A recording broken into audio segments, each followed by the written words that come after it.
has him. A little bit of contact there from Smush. He muscles his way past. Contact. To the back of Muggleton just has to cross over this crest. He will cross the line and will win the championship.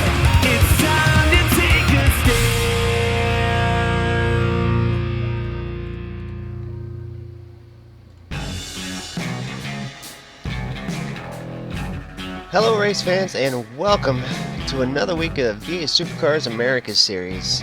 I am your host, Canecraft. JD is not with us again tonight. But we are here at Sonoma.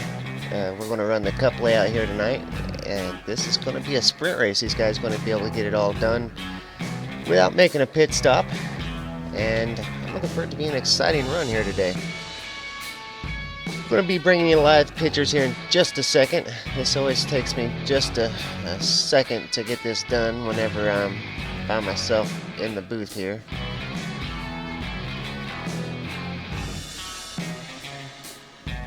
Usually just a couple minutes of silence here because I'm trying to do a couple things at the same time to get this live to you.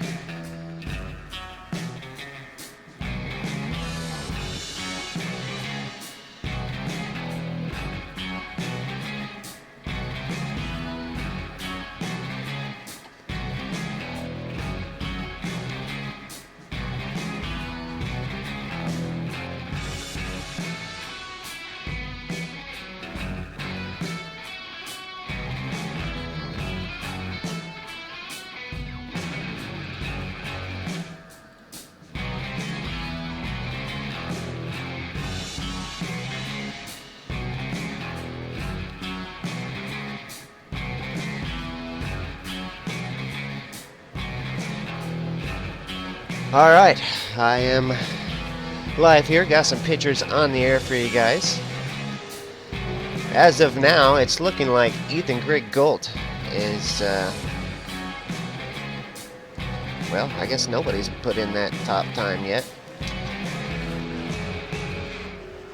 Not that I'm showing anyway. Maybe it's just because nobody's crossed the finish line since I've got this loaded up here, but we will get things updated here in just a second. See where everybody's at.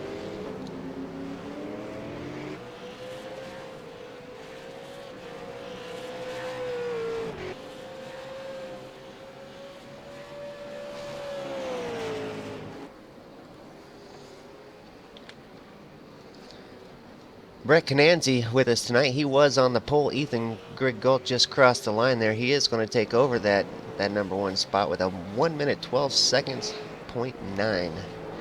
So Ethan, the first driver to move into the 112s so far.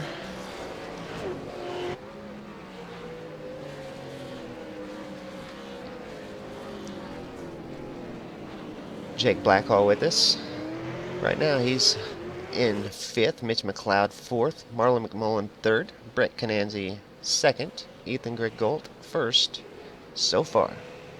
Curtis Chipway with us again tonight. Welcome back, Curtis. Definitely hope this week is better than last week. Such a tough run for Curtis last week. His first race back in the Americas Series in quite a long time, and he really had a tough race.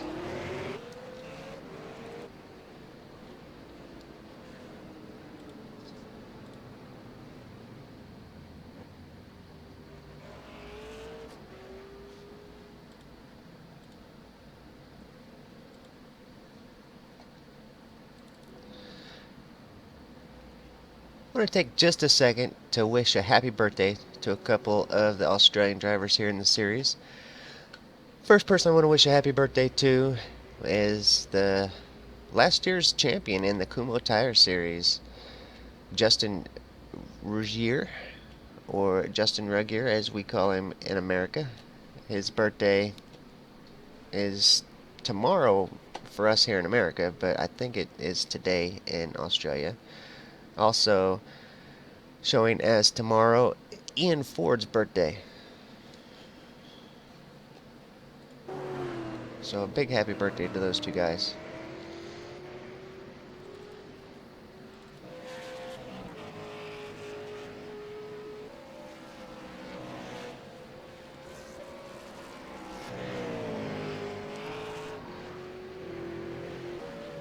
Just a couple drivers finishing up their laps here to finish out qualifying. Jason Hyde being one of these drivers that's on his last attempt here.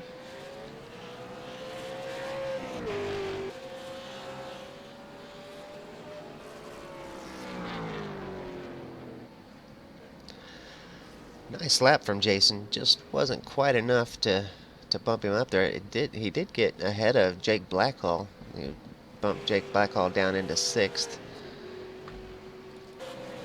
Curtis Jipway comes across his final attempt. That's going to put him in 11th. That time kind of looks like it might have been an outlap. Nah, that was the time.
thinking some of my liveries didn't update, so I'm going to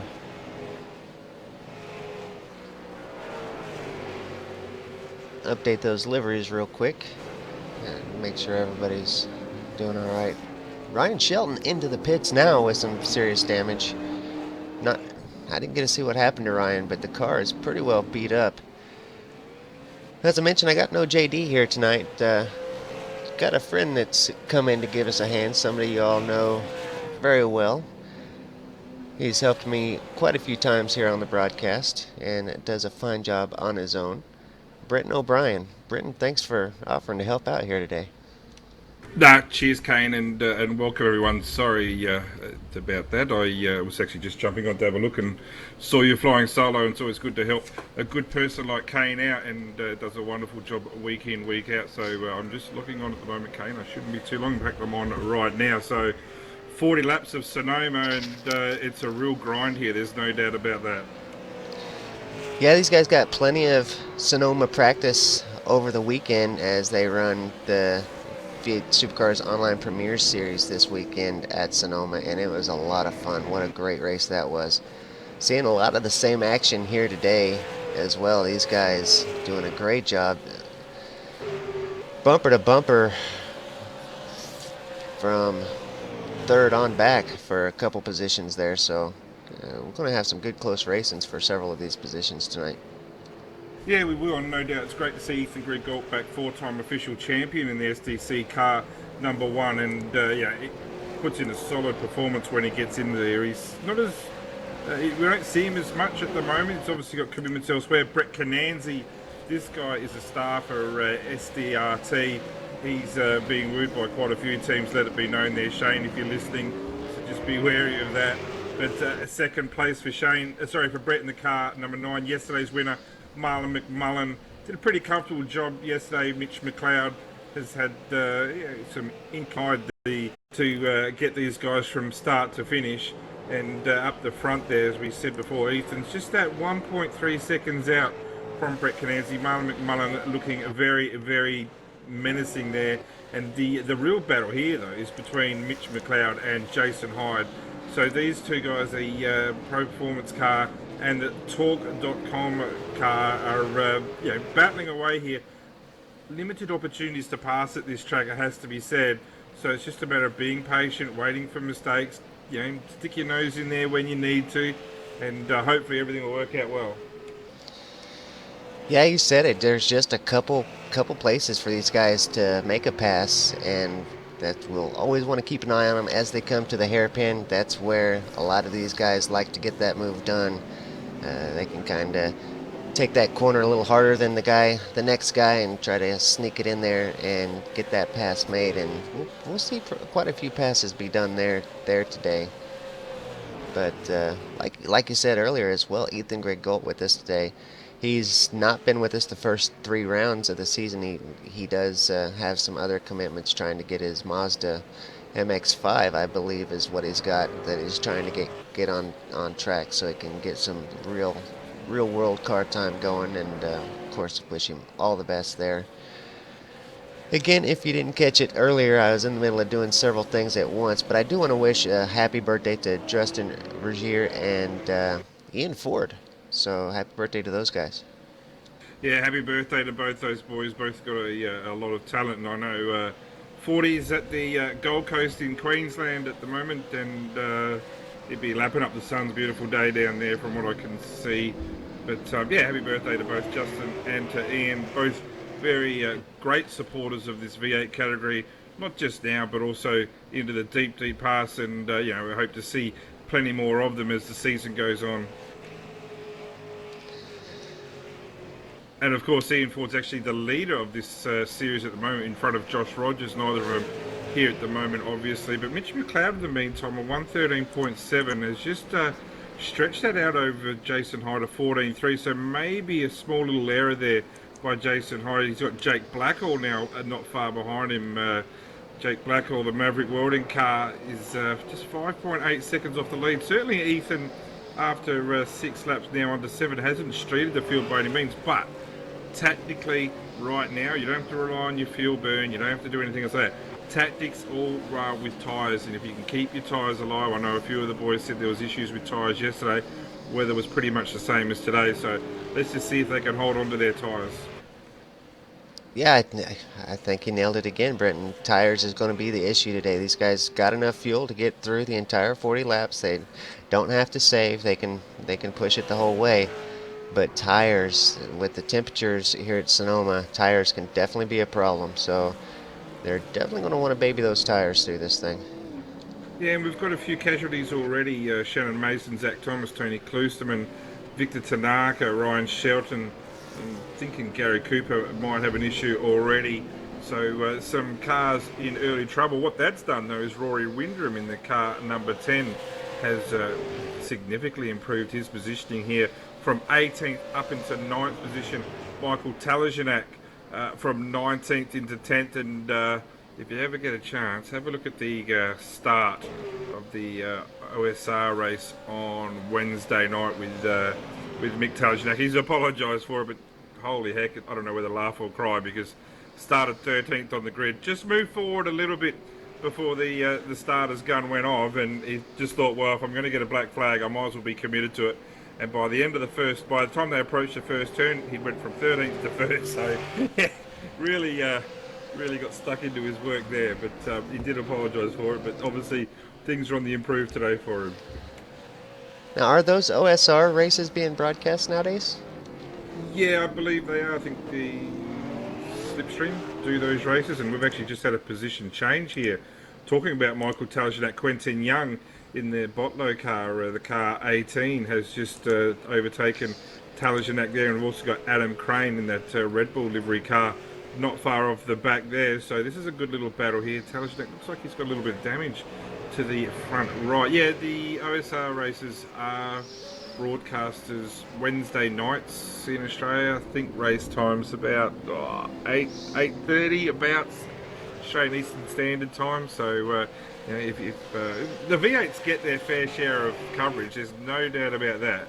If you want great V8 action, you've got the V8's Americas race right now. You've got the official series race Monday nights in Australia. You've got the Wednesday night OSR race. You've got the V8 Premier Series, which is on generally every 2-3 weeks type thing throughout 2016. So plenty of V8 action if you need it.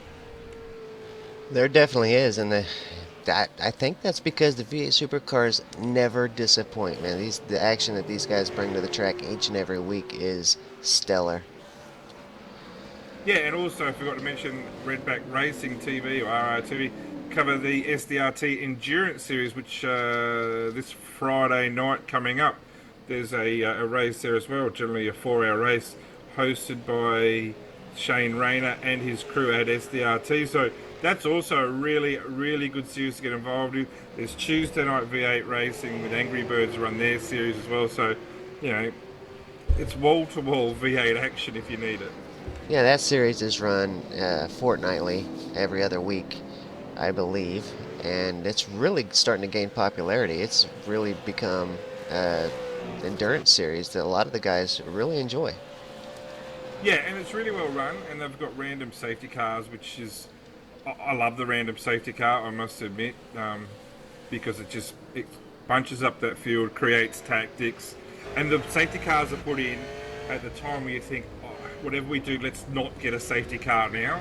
And sure enough, there's a safety car, and then you've got to completely redo your fuel numbers, going, okay, well, I could have made it on 2 stops before, now what do I... You know what I mean? It's right on the limit, the safety car. I love what Shane and his boys there do to, I think Marty Kramer's as well, do to encourage that series. And like I said, they're running again this Friday night. In the meantime, Michael Talajanak is under all sorts of pressure from Adam Crane, so this battle for 10th and 11th continues. I'm actually surprised that Talajanak's dropped off the pace a little bit here. I do think that little bit of damage to the front may have also caused some steering issues, because he's certainly dropped off the back of Quentin Young there and has got himself into the clutches of Adam Crane. I know over the weekend we saw a lot of damage, of course, to the left side of the car as these guys come through, right where you see our leader Ethan Greg Galt through there, right by that concrete wall is turn. I guess that would be turn 3 or 4, whatever it is that's right there by that concrete wall. They just cut it so close that a lot of times they make contact with that wall and just tear that left side off the car. Yeah, you're right, and it's causing. There's something not going quite as well as it should for Telegenek at the moment, because I look at his teammate Jason Hyde. He's up there in 5th position. This is the car 14, looking very, very steady. He's certainly a guy who's improved dramatically. So Telegenek's got some issues there. Mind you, Hyde's going to be under pressure from Jake Blackwell soon. So hopefully that race will continue on lap 11 now. They are on of 40 laps, so still a long, long way to go. So I'm not showing in my overlays, I'm not showing a team for these guys. They're all obviously on a team. They're both in the Hinlink car, but I can't never think of what team is associated with the Hinlink machines. Performance racing, I think, would be the best way to go. Oh, hang on 2 seconds. What?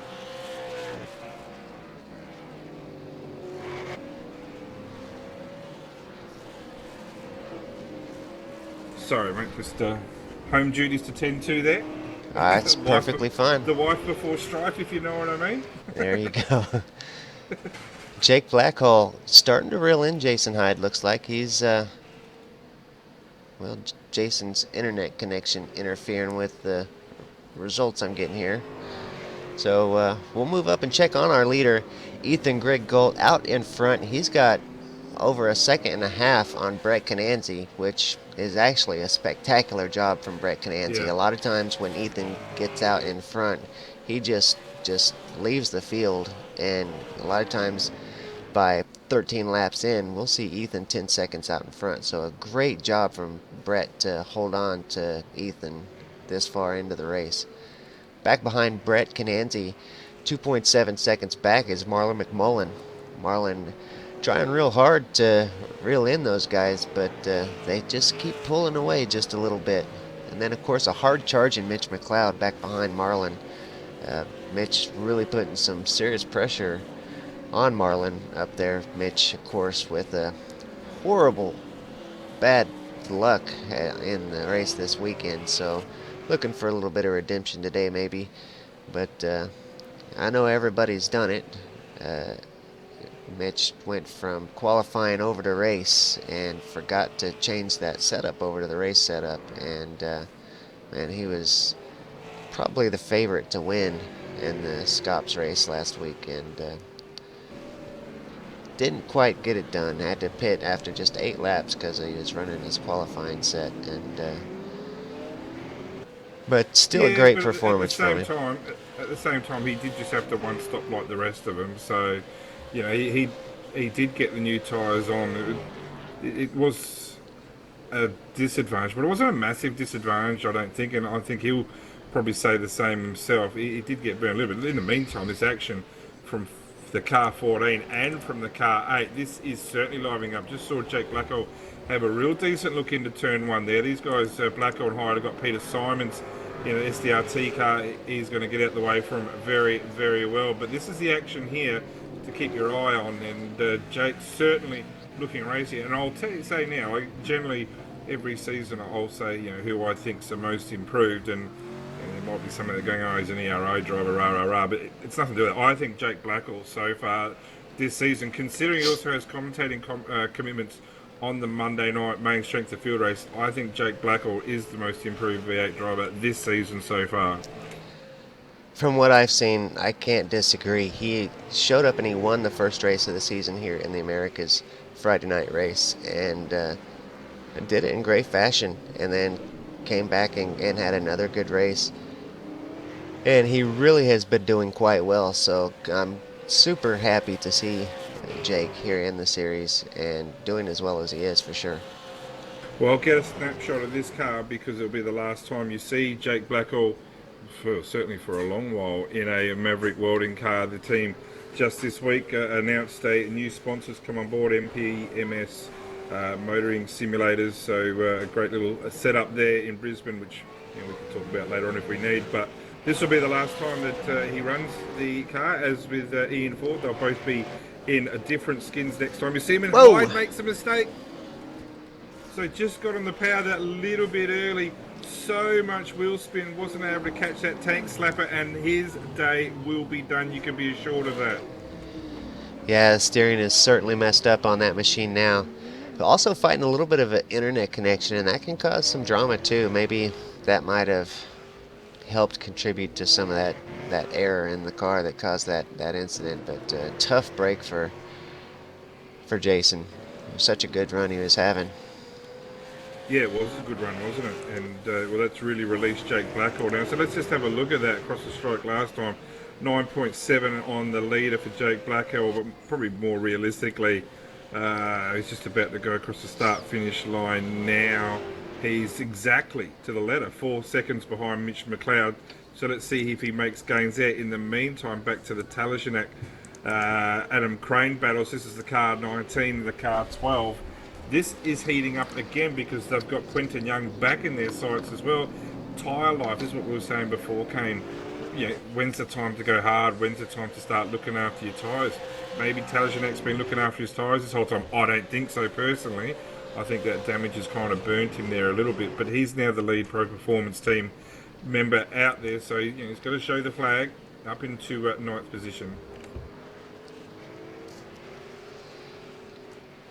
Up ahead of him, Quentin Young doing a great job here tonight. Up in the top 10 as well, up in 8th. Good to see the Bottle Falcon doing well here today. But Mike is catching him. Yeah, he is. But it's good. You know what, though? It's great to see so many Americans, Canadians getting this series. Quentin Young from the New York area, Adam Crane, Canadian. You know, Rory Windrum, we spoke about him before. It's great to see these guys week in, week out. Normally Mike Woodsian's here as well. It's great to see these guys week in, week out continue the commitment to this car. I'll be honest, it's a pig of a car to drive, is it not? It really is. But once you get used to it, it becomes easier and easier. If it's too easy, that means you're going too slow though. See, it's always on the ragged edge, but the reward that you feel for knocking over lap after lap after lap with good competitive times beats any other car in iRacing. I've got no doubt about that.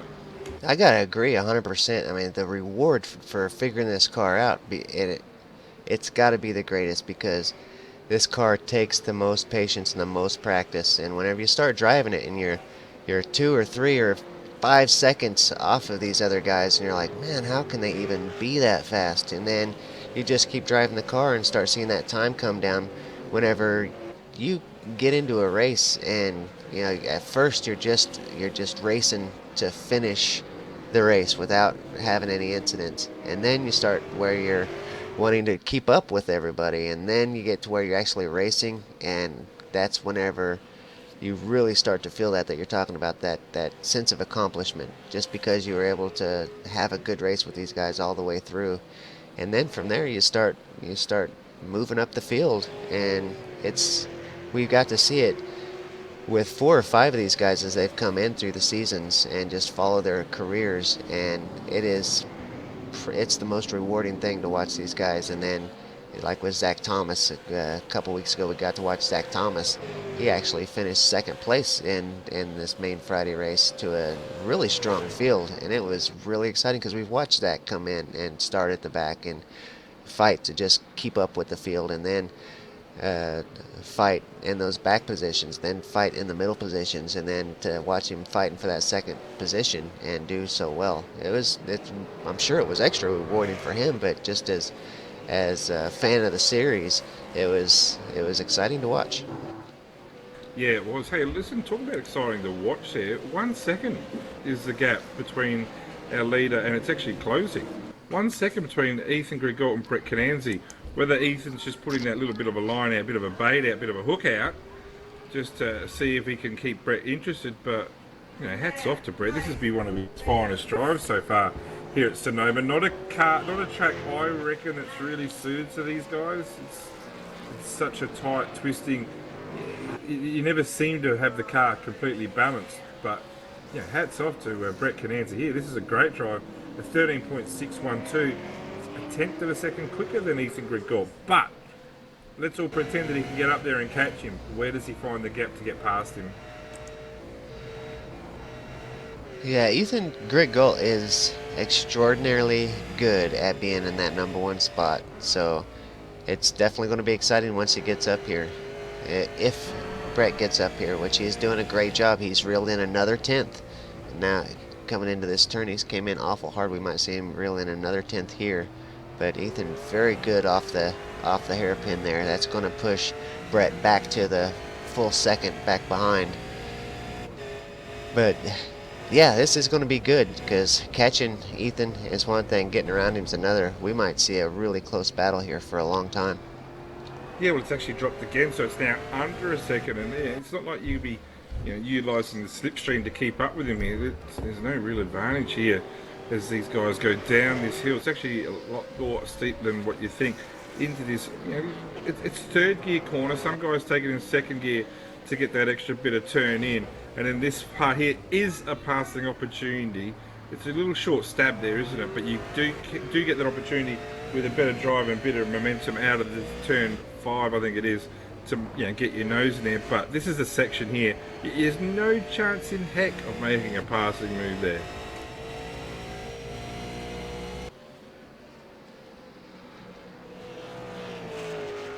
Yeah, as you said, just a couple turns before, and I think it is turn 5. There is a couple guys that are brave enough to give that one a shot, but they got to have some serious momentum. I was really surprised to see a few passes done back there over the weekend.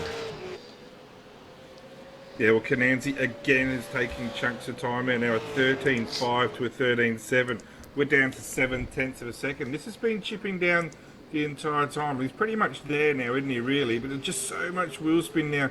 What Brett doesn't want to do is get too over enthusiastic. He's been driving really, really well, getting himself back into this race. Let's not burn those rears too much, Brett, because you've done such a good job catching up to the back of Ethan Griggle, who has looked super consistent, let's be honest, has not put a foot wrong this entire race. But he's just looking like now the pressure's building, and Cananzi's coming. Yeah, he is. I'm really proud of the race that Brett has done here today. He's really looking fantastic and reeling in Ethan like he's doing. I think we're going to see a battle here for first. We are over the halfway point, so these guys on the home stretch now. I think we're going to have a great race here for the number one spot. Just a bit of experience, though, isn't it, by Ethan? He's been in this position before. He's had the McMullen's up behind him, Ian Ford, talking this series, Josh Rogers, Jared Fieldcell, Bo Cattell, Bo Cubis. He's had these guys before on his tail, and just that last little lap there, Brett was just saying he's just got to keep it calm, do what you've done to get to the back of him in the first place, and he's just outdriven that car over the last half a lap, and he's dropped all that work he's done over 6 laps, getting a 10th here, getting a 10th there. He's just dropped 6/10 of a second in 1 lap. Yeah, and these cars, it just one little mistake can really cost a lot of time. But he's got plenty of time left to refocus and start reeling it back in again. He might have to take a lap to let the tires cool down. Maybe that's what he's doing so that he can try to make those gains. But yeah, you're right. All that work that he's done. 16th.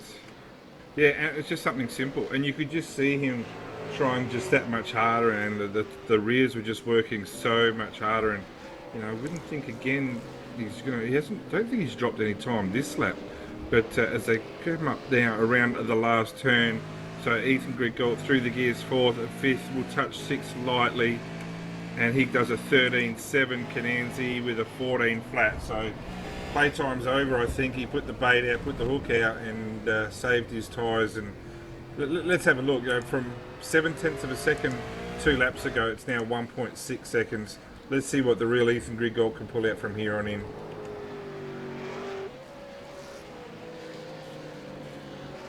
The other battle that's actually going to start developing, Marlon McMullen and Mitch McLeod. Both these guys have got a ton of experience in the V8, and I don't remember the last time Marlon didn't win the version 1 or the early race of the V8's America series, your Thursday night race. So I can't remember the last time Marlon actually lost one of those. So He's already had 40 laps around here yesterday at the same time. Had a nice, comfortable win. Didn't start from pole position. Fars one, Nabi started from pole position there, which was a really great effort, and was able to hold on to that lead for a considerable amount of time before Marlon made a pass. And yeah, let's face it, pretty much drove away. But Mitch McLeod, in the meantime, the team's had a pretty rough week, or rough week and a half, to be honest with you, with another series. So good to see him bouncing back tonight. Yeah, a really good drive from Mitch here tonight. He is. Looks like he's reeling in Marlon a little bit. I'll keep an eye on the times here to see if he's cutting that gap down a little bit. In the last couple laps, it's kind of stayed kind of steady right there at the 2.5 mark back behind Marlon McMullen. So keep an eye on Mitch and see if he's making any gains there. Back behind Mitch, Jake Blackhall has fallen back 8.5 seconds off of Mitch McLeod. And then behind Jake, quite a ways, nearing 20 seconds, is Curtis Chipaway. And Curtis might be getting some company from another Canadian driver, Rory Windrum. Rory doing a great job tonight, up in 7th. And then behind him, Quentin Young, as you mentioned, American driver. So a lot of North American drivers here in this Friday night race, which is really good to see. A lot of times we'll see 1 or 2 American drivers, but here lately we've really been seeing a lot, and it's really been bringing a smile to my face, because I like to see the Americans get in this car, learn it, and start to do well in it. It really brings a smile to my face. Yeah, it does, and it is the V8 America series for a reason. We need as many of the from the good old USA and Canada involved as possible, and really, show what these guys can do. Like, you guys have got your big, heavy NASCARs that run around in circles, but they do visit tracks like this and Watkins Glen, and it's such a challenge to get those cars around a track like this consistently. Well, this is what the V8 guys do week in, week out. I love it, they really do, and they do a good job. Got to say, a special, yeah, he is, but also we've lost Adam Crane, unfortunately, as well. Looks like he's had an issue. That car is absolutely bent.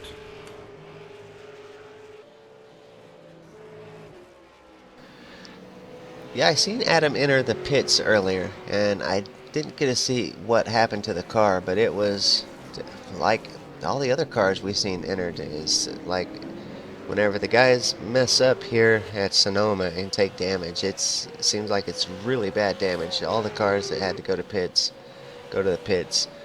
14 laps damage for 2 of them, 11 laps for 2 of them, 19 laps, 22 laps. So a lot of damage these cars take whenever they mess up pretty big here at Sonoma. Yeah, it is like you said though. Brett Cananzi's made all that ground and more, hasn't he? He's down to 0.6 of a second. I'm not sure whether that's from Brett going fast or from Ethan going slow. There was a half-second gain last lap, but right now we're only talking about Ethan probably stretching away. I reckon Brett's as close as he's ever been, apart from the actual start of the race. He is right there. These are the guys. It's almost like Ethan's fuel saving or something. He's down in the 114s.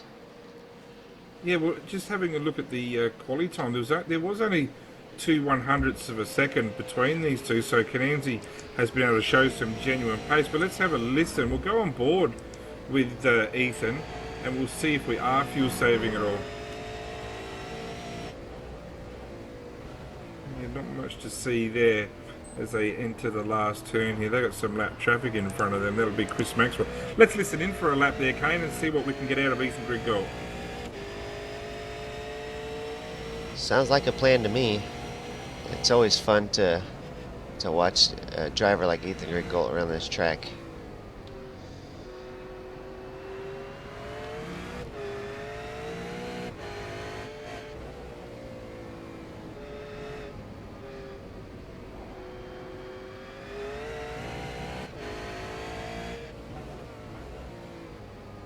No, it's so hard to tell if he's fuel saving or if he's just being extra careful on the throttle because his tires are so far gone. He's really having to watch his slippage on his tires.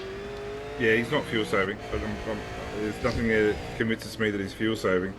what is convincing right now is the car behind him, the car 9, the SDRT car of Brett Cananzi, is looking super, super racy. That front windscreen of Cananzi is getting absolutely littered at the moment.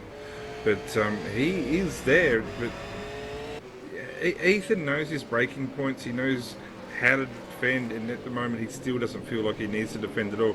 Just watch your entry, get your apex right, and concentrate on your exit speed, not giving any chance for Cananzi again as they finish lap 27 on to lap 28.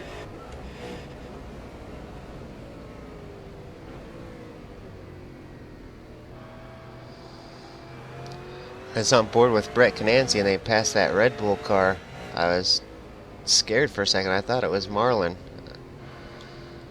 I was like, well, what happened to our third place car? But it must have been Craig Jones? No? Who was that? No. Marlin's actually over 8 seconds behind now, and he's only just in front of Mitch McLeod. So that would have been Jerry Maxwell that the guys have passed there, and they're coming up now to lap Greg Carr, so that's in 10th place. So the Simability car there of Greg Carr, the other Simability cars have had their dramas tonight, so yeah, last man standing for Greg Carr. He's about to find himself a lap down.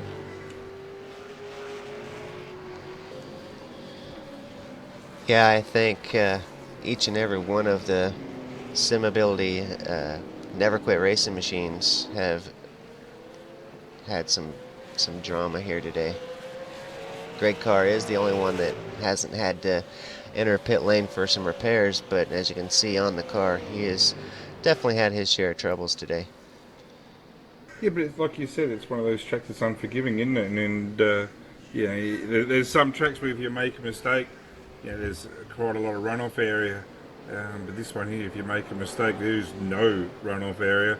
The track meets the wall meets the track, and if you make the wrong mistake, the car meets the wall. And concrete versus metal's always been a bit of a non-event, if you ask me. Yeah, there's not a lot you can do once you make contact with that wall. It's pretty much done, especially at these speeds. Of course, the speed's not as high here as they are at other tracks, but man, I just love watching these guys here. I think it's because it's kind of a home track. We get to watch the NASCAR guys here, or something. But I just really enjoy it here. Cananzi doing such a fantastic job. He's really just staying with Ethan there. Ethan keeping him back there at just past that half-second mark. But a great job to Brett Cananzi for doing as well as he is here today. Boxing above his weight. But this is a guy who's got so much potential, and he has shown the potential on occasion. He'll come out with a flourish of brilliance every now and then, but then from the Gold Coast is our friend Mr. Cananzi. Doesn't do as much driving as even he would probably like, but when he does get in amongst it, can do a good job. Don't think he races a lot in the Premier Series. Oh, jeez, how close was he to the wall there on exit on the at the bottom of the hill there, but.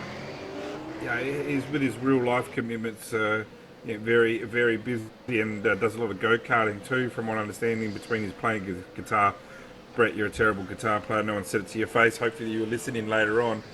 But hopefully, he'll be able to stick with this series more and more, and get some more laps under his belt.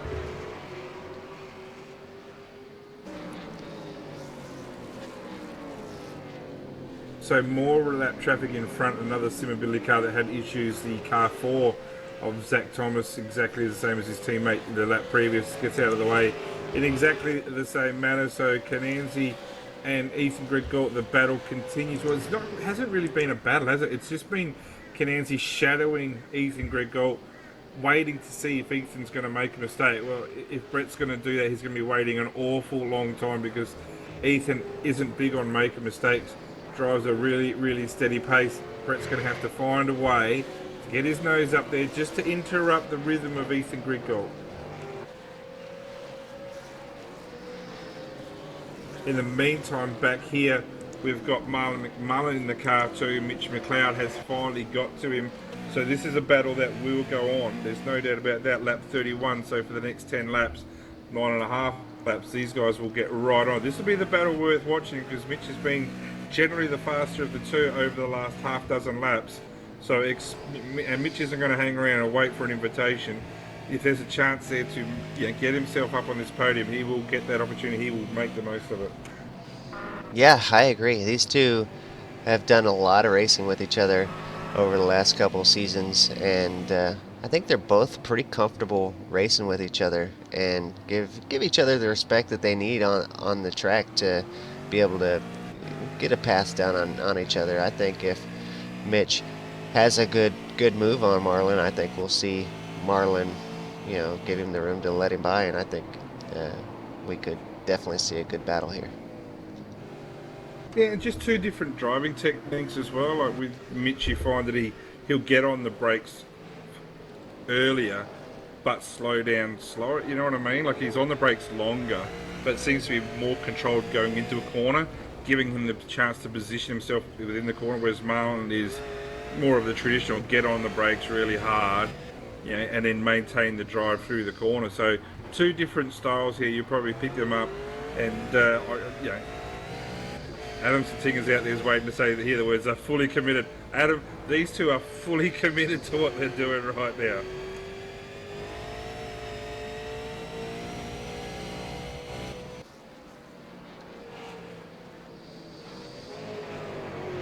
As we're watching these guys back here racing for third and fourth, that lead up front has gotten back to over the 1 second mark.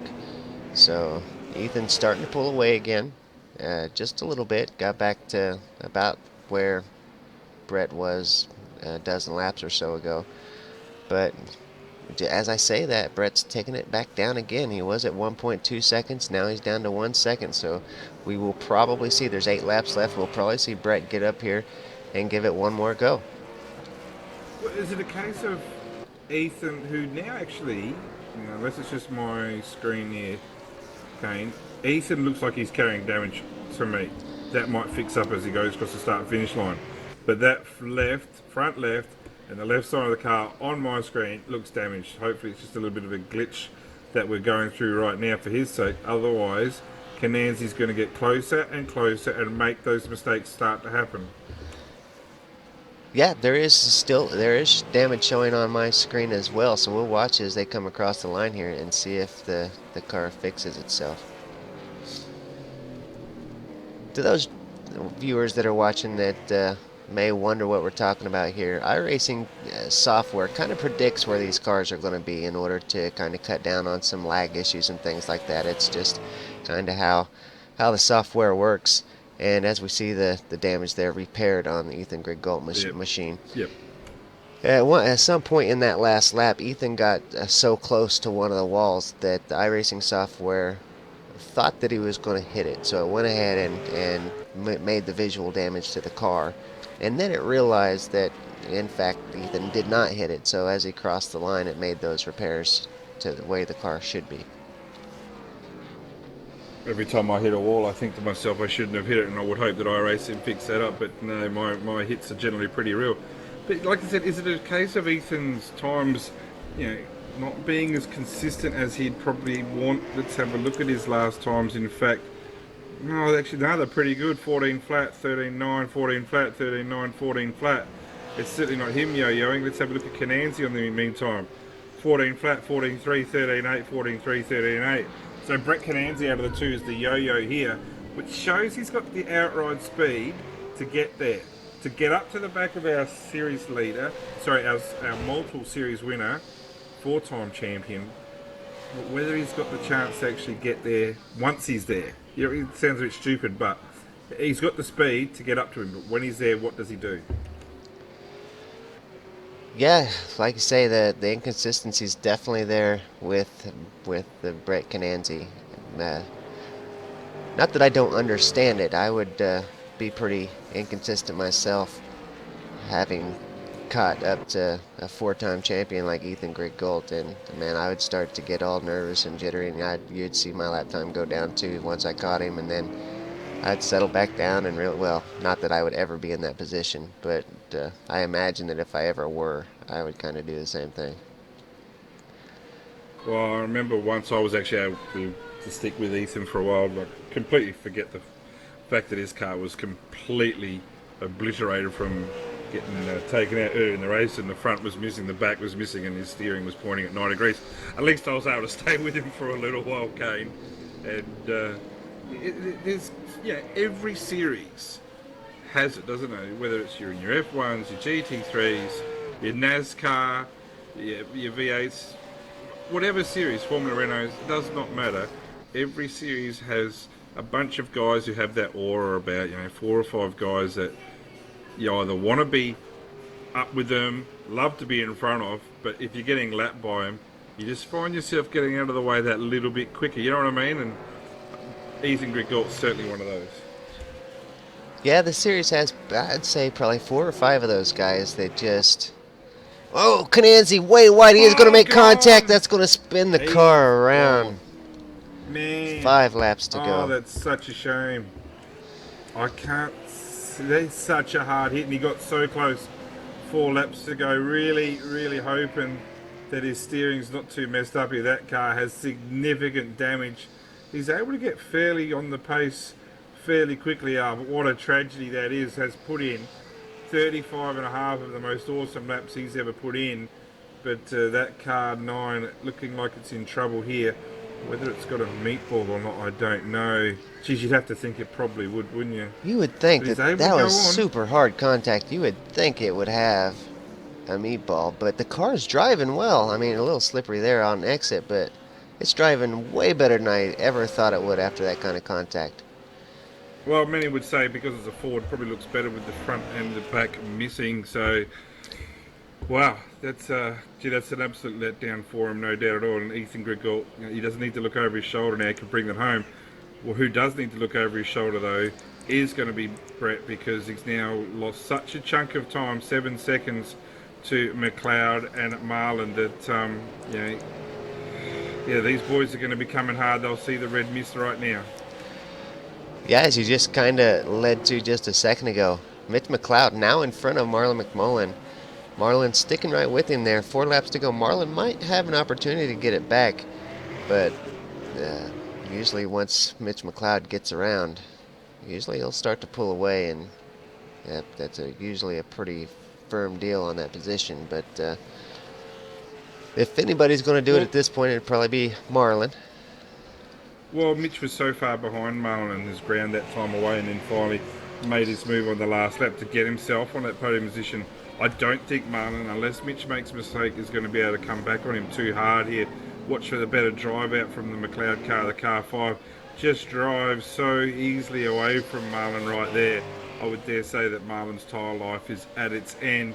A 14.5 for McLeod, with Cananzi matching it with a 14.5 in a completely bent, broken Ford Falcon. Hurts me to say that maybe this Falcon's going to hold together, and I love the fact that Brett's going to get there. Not a big fan of the car he's driving.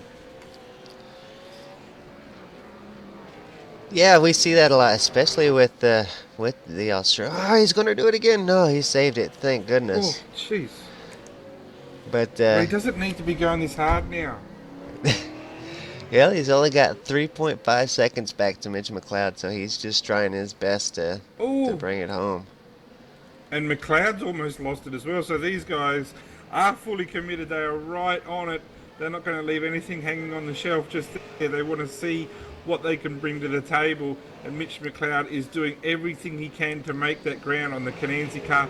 Let's not forget, though, that Brett still might have a meatball. That car might be drivable, but it still might have a meatball. And, gee whiz, does he have to pit, or would he make it without getting rid of it? Nah, he wouldn't make it. He'd be 1 lap short, I would think.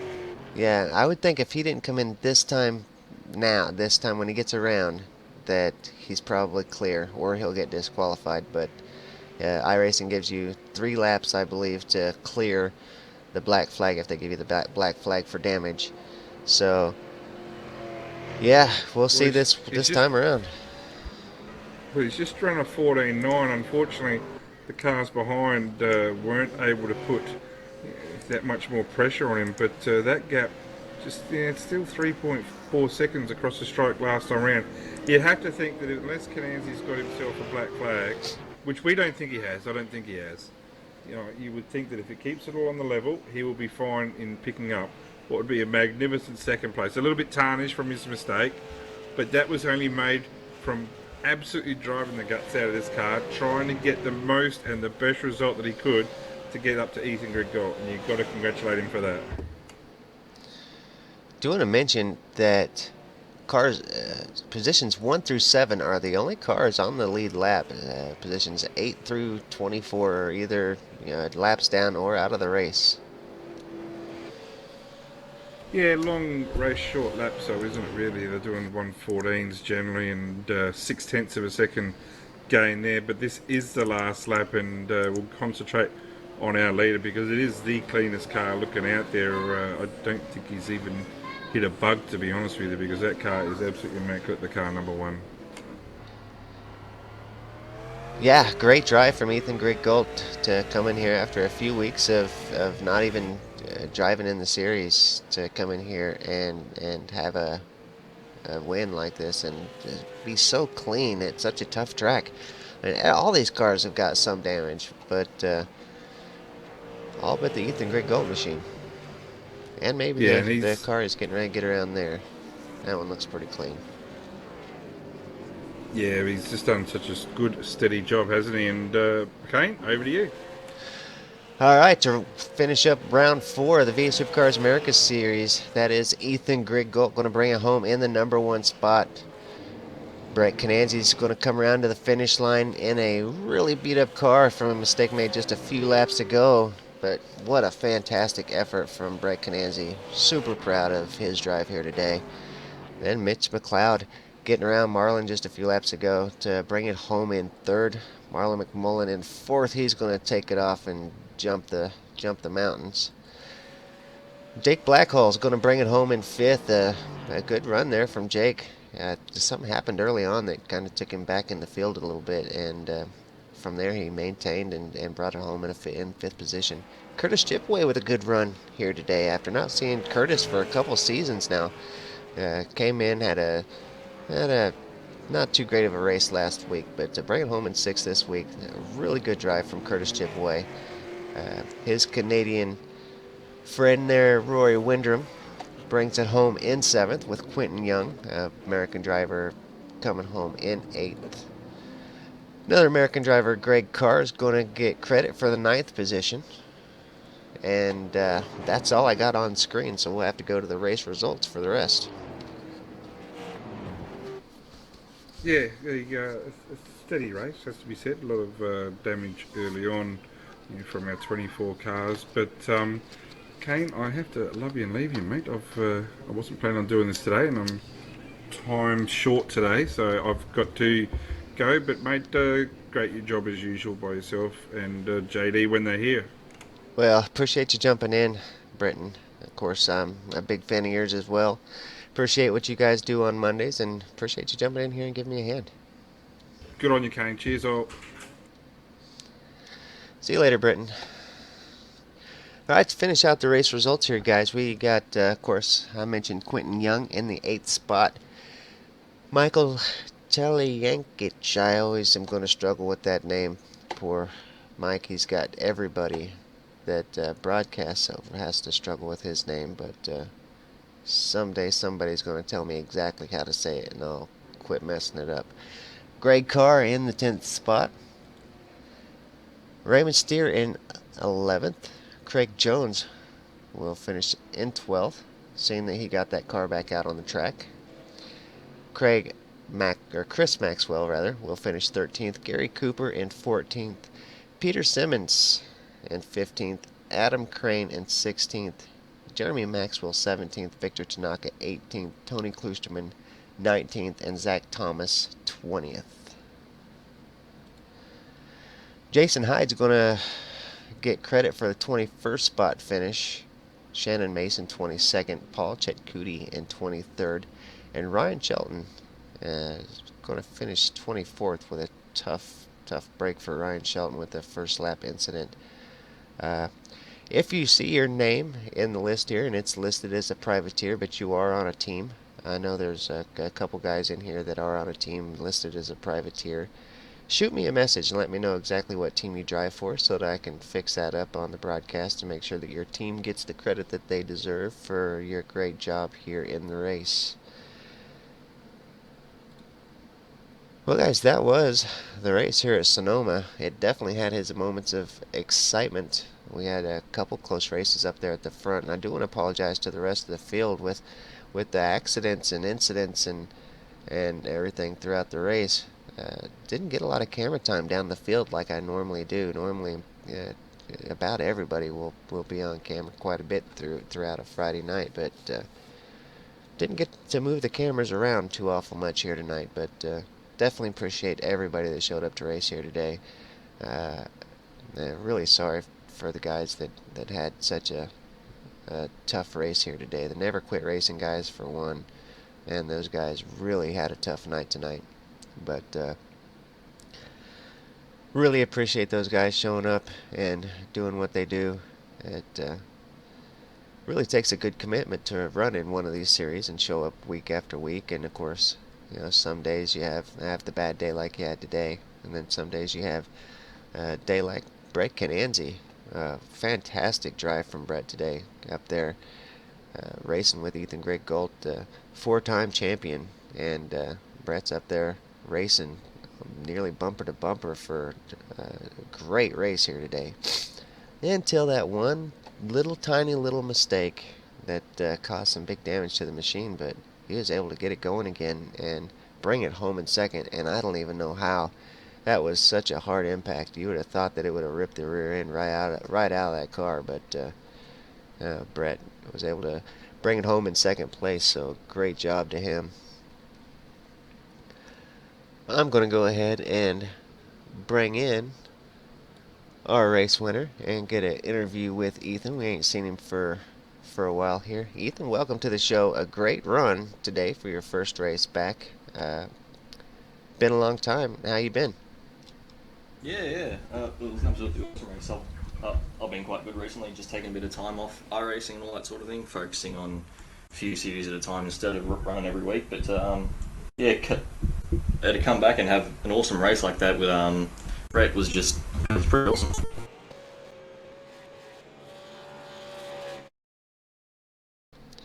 Yeah, it definitely looked awesome from my point of view. It was great to see some bumper-to-bumper battling with you toward the end of the race. It was something we don't get to see too often, but it was a lot of fun. And of course, seeing you come back driving just as well as ever, even though you haven't spent a whole lot of time in the car. But of course, you were pretty practiced up here on Sonoma after the race this weekend, so I was definitely glad to see you here. How'd the car drive? How was the track here today? Yeah, it was good. We're actually trying a new experimental set to try and close the gap to the front guys in Scops, which we didn't actually run there. So yeah, the car felt really good over one lap, but towards the end of the race, it just wouldn't steer anywhere. Got hardly any grip out of the some of the hairpins, but that might have just been the weather. Some awesome pace from Brett Cananzi though. Like he kept me honest the entire time, and I come out filled at the end there. So awesome racing. Yeah, it was definitely good racing. So the tires, I expected that your tires were probably pretty well gone after about 25 laps or so. Did you have anything left there at the end on the tires? How were they? Yeah, as you said, that would be rotten at the end. I was just making crazy bar changes to try and fix it up. Nothing really worked. Just backing it in sideways through some of the corners with the brake bias, trying to get the damn thing fed in. But yeah, to come away with a win like that. But I'll definitely try and tune it up for next time and make it a bit quicker. Well, Ethan, thank you so much for coming and racing with us today, and thanks for coming in for the post-race interview. Do want to apologize to you. As I watched a lot of these races back, I noticed that I screw your name up more than I get it right, and it's a pretty simple name, but for some reason, I don't know why I call you Ian more times than I call you Ethan, and every time I see it on the broadcast, I'm like, I don't remember doing that, but apparently I do. So Sorry every time I get your name wrong. I do know what your name is. I don't know how that even happens, but apparently it happens quite often. Uh, uh, that's all good. Even though both names start with completely different first letter, they both start with the same kind of word speech. So Yeah, I can see how it's easy to get it mixed up like that. But, yeah, no problem for me. Awesome broadcast as always, too, Kane. appreciate it, Ethan. Hopefully we'll get to see you again this season, and well, good luck in what you're doing. Are you making any progress on your Mazda? Oh yeah, that's just a bit slumped at the moment. My last run up at Winton completely destroyed the shock absorbers in the car. So I'm just waiting for my coilovers to arrive, and we should be good to go again. Good deal. Well, thanks for coming and talking to us, Ethan. We'll see you again next time. There's the Ian. Did I say Ian? You did? Dang it. See, I don't even notice it. And I don't even know how it happens. But thanks, Ethan. There we go. That's all good. Thanks for that, Kane. Appreciate that.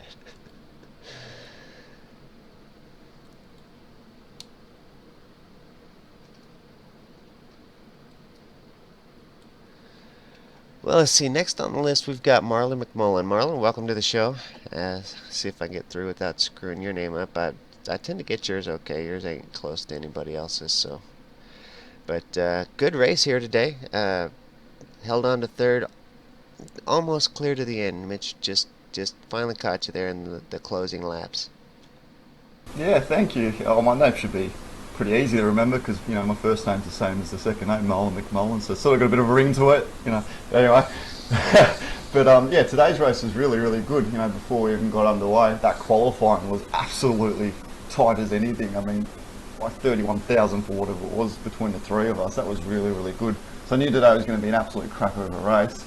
And, Sonoma always provides that, usually traditionally in the past. It was setting to go off the other day with all the tight racing in the V8 Supercars series. Was going to be a good lead up for today.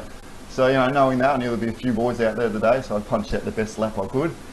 It was so close to splitting for the grid, and yeah, 24, 25 cars is a little bit, it's a bit stressful for me because I don't know how my computer's sort of going to go with all the rendering, and if there's any accidents and a track like this where there's lots of dust that gets thrown up, it's just a little bit distressing for me. But you sort of unfocus on those issues and just try to race ahead and focus on the race. And yeah, got underway. Couldn't believe the pace of Ethan Ethan always has pace, but the pace of Brett, he did really, really well. Got out to a nice sort of start and put some pressure on Ethan, and thought I could hang in there and sort of fend off Mitchell. And that first lap, all that jostling, that was really, really good. It was sort of knife on sort of throat sort of edge stuff. I loved it.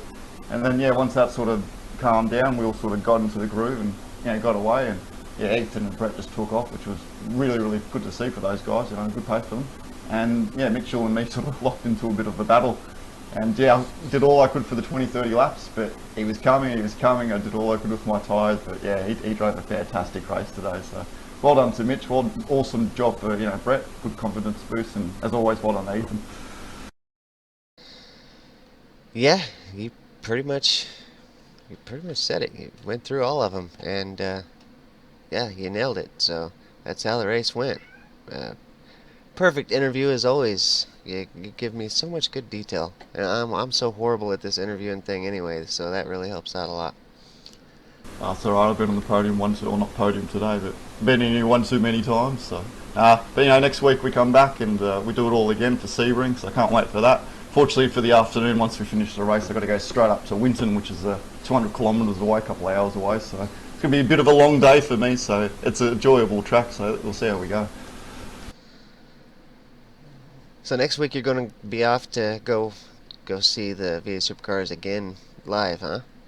Not the V8s. I mean, I was really wanting to go down to Phillip Island next weekend because that's where it's at, and trying to get a lap out of Chelsea Angelo. Try and remember those laps I do for an iRacing. But yeah, my friend, he does the drifting with his car, and I thought, I'll go up with him and support him. Be another running boy with the mechanic and all the sort of pit stop sort of stuff. So yeah, it's a nice sort of weekend away, and it's nice to sort of see different sort of tracks from what they are from virtual reality, from in the games to real life. So yeah, it's a nice track, Winton, and it'd be nice if we got a few more Aussie tracks in the game, because Sonoma sort of reminds me of a couple of these sort of Australian tracks. They bite very hard, they're very busy, so we'll see what happens in the future with iRacing. Yeah, iRacing definitely on the road to more things. So hopefully they, I don't know, I think that they should be seeing the importance of the Aussie tracks and the Aussie population of their clientele. So we'll probably see some more of these Australian tracks in the sim within the next couple years, I hope. It could only be better for the series. I mean, it's long overdue. I'm getting a nice little update in the next patch, so we all should be pretty happy chappies for the next 3 or 4 months, and then it feels like they forget about us for a little bit. But there's only so much more they can add to this car. We watched the real series. It's really fantastic and tight racing, and today was just an omen to that. It was a really good sort of, I don't know how the rest of the race went for the rest of the guys, but at the front it was really awesome, racing. And as everyone says that these guys are really sort of class acts, and every week they sort of produce and deliver, so you really got to be on your game. So we'll see how we go for the rest of the season, and hopefully in the future it gets bigger and better. Yeah, I agree. Well, thanks for coming and talking to me, Marlon, and great job as always, and we'll see you next week. Cheers. Well done by yourself again today. Good job. Appreciate it.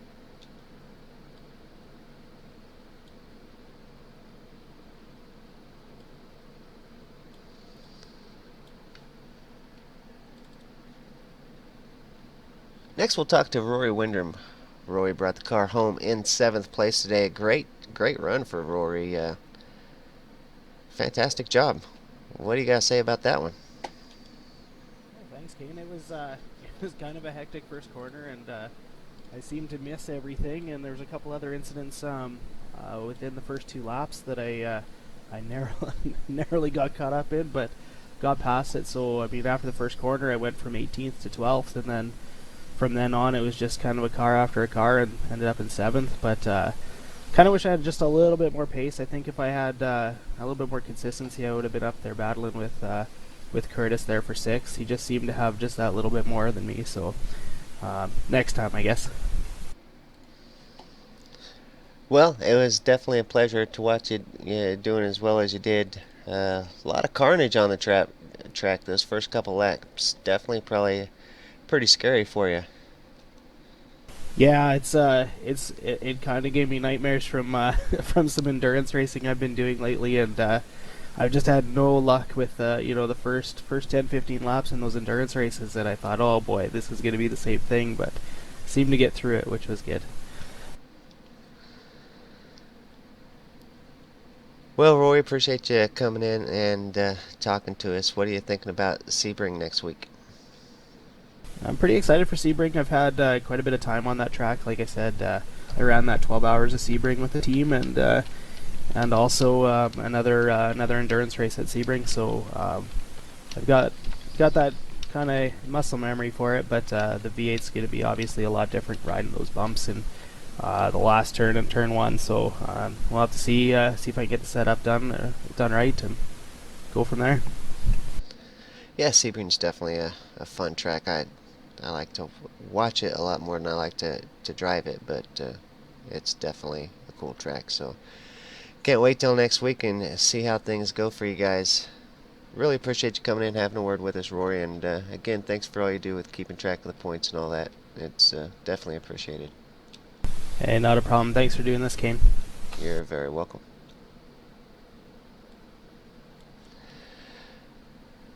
Now we'll bring in Tony Klusterman. Tony had a tough race here today, Tony, but appreciate you coming in afterward to have a word with us. Yeah, the whole team had a rough start there. It was like a bowling alley, all the cars flying all over. Appears there was some net code, and Cooper and I got together, unfortunately, and no fault of his, and that put pay to a lot of races, unfortunately. Yeah, we definitely seen the Never Quit Racing guys. A tough night tonight for sure. I think all you guys had a tough time, but yeah, it sometimes you win, sometimes you lose, they say, but yeah, tough break. We always know that you're going to be giving it all you got, and yeah, I was you're really come back fighting. Looking forward to the race. We did V8 Cops here last week, and I fared fairly well there. So I was looking to get in the top 5, but yeah, unfortunately these things happen. Yeah, I can imagine you had some really good pace here. Had lots of practice here. Most of your team, you and Victor, and I think even somebody else raced this weekend. Yeah, Was it just you and Victor? Victor and I, yeah. Okay. Well, Well, next appreciate week's you. another week Sebring, so. Yeah, appreciate Anyways. you coming in to talk to us. What do you think of Sebring next week? How you looking for Sebring? I'm liking it. It's been a couple of weeks where we've had tracks where are really difficult to pass, and Sebring is so wide in spots that there's a lot more opportunities to get around there, and a little safer as well. So, yeah, I think it's going to make for a good race. It's a low surface track. It's concrete, so it'll be interesting for sure. Well, Tony, sorry that you had such a tough night and your whole team kind of struggled tonight with some bad luck, but we know we'll see you next week doing well. Appreciate you coming in and appreciate you running the series. We really love having you here. Okay. Thanks a lot, Game. Thank you, Tony. See you next week. See you.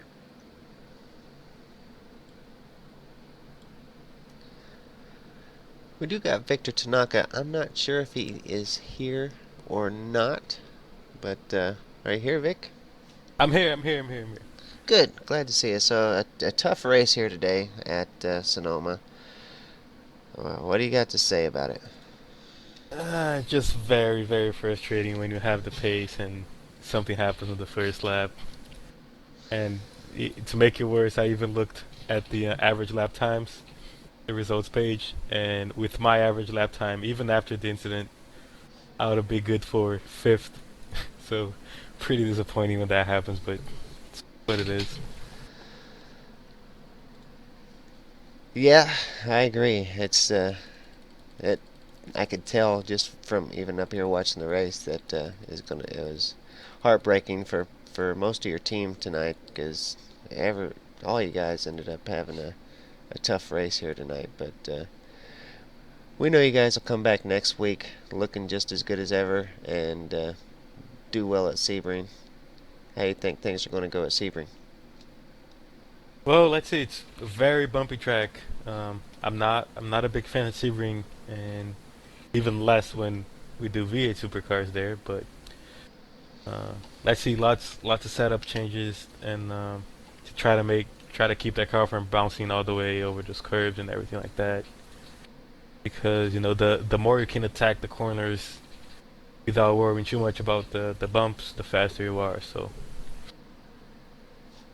how it goes there.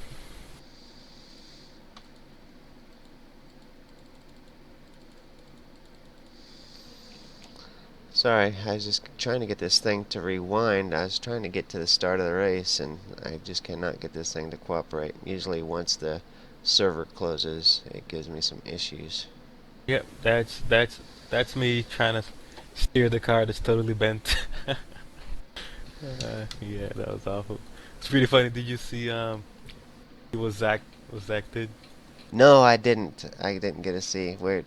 I He went straight up at the start, like he just went straight up and hit the wall. oh He said he forgot there was a corner there. And then he realized it was too late. oh tough break for Zach. He'd been having such a good season, and then to forget you had a turn on the very first Yeah. turn. That's a tough break for sure. But we have seen it before. He's not the first one. We've seen not Curtis, but Chad. I think we've seen Chad do kind of the same thing, run off on the first turn once before. So he won't be the first or the last to do it. It happens. We all kind of do something boneheaded every once in a while, and he gets the bonehead award today. It sounds like. Yeah. Yeah, Well, and also happy to see my teammate running again. Greg did a good job, finished 10th. Yeah, yeah. just happy to see him back on the track. Oh, yeah, I just got to see that damage to you on lap 1. That was that's how that damage happened to both you and, is that Ryan back there? Yeah, it was Ryan Shelton.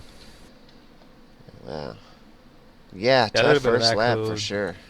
Yeah, a little bit of that code, and when you're running that close, the first lap, usually happens to someone, and unfortunately it was me. Yeah, tough break. What's it looking like for Sebring? You got pretty good practice there. Oh yeah, we have plenty of setups from previous seasons, so we have a good place, a good starting point. So just fine tuning during the week and see what we can do. Put Tony all the way up there, fighting with the guys, hopefully. Yeah, it's going to be an exciting week for sure. Well, thanks for coming and talking to us, Victor. I appreciate you stopping by, and appreciate you helping me out. Was it last week you were with me? Yeah, it was last week. Yeah, that was awesome, and thanks again for the broadcast and all the hard work. Keep it up, man. Appreciate it, and well, we'll see you next week at Sebring. Yep, see you there too.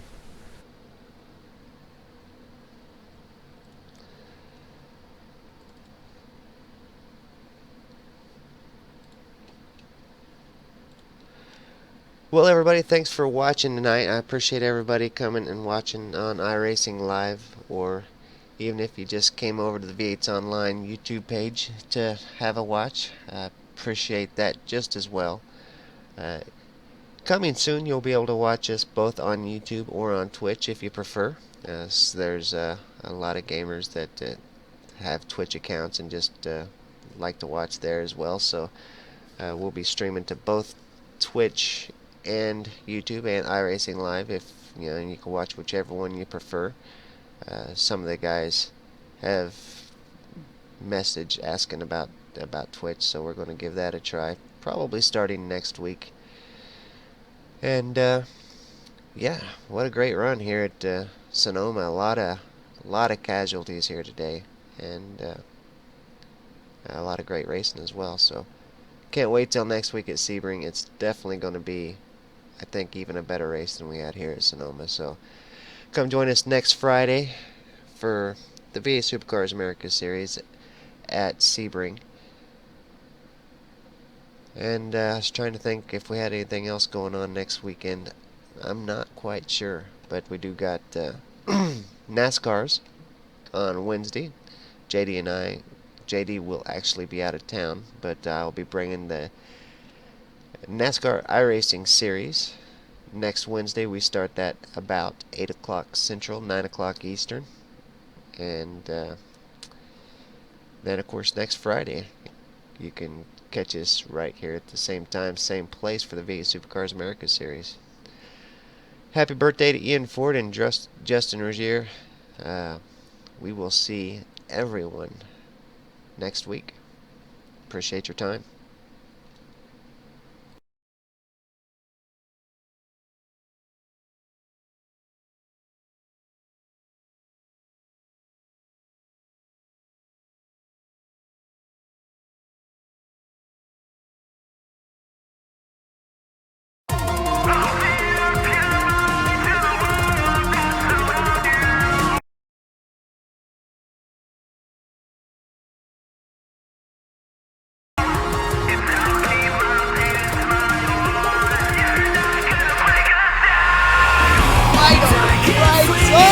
Contact free! Close, contact free! A little bit of contact there from Smush. He muscles his way past. Contact! To the back of... Muggleton just has to cross over this crest. He will cross the line and will win the championship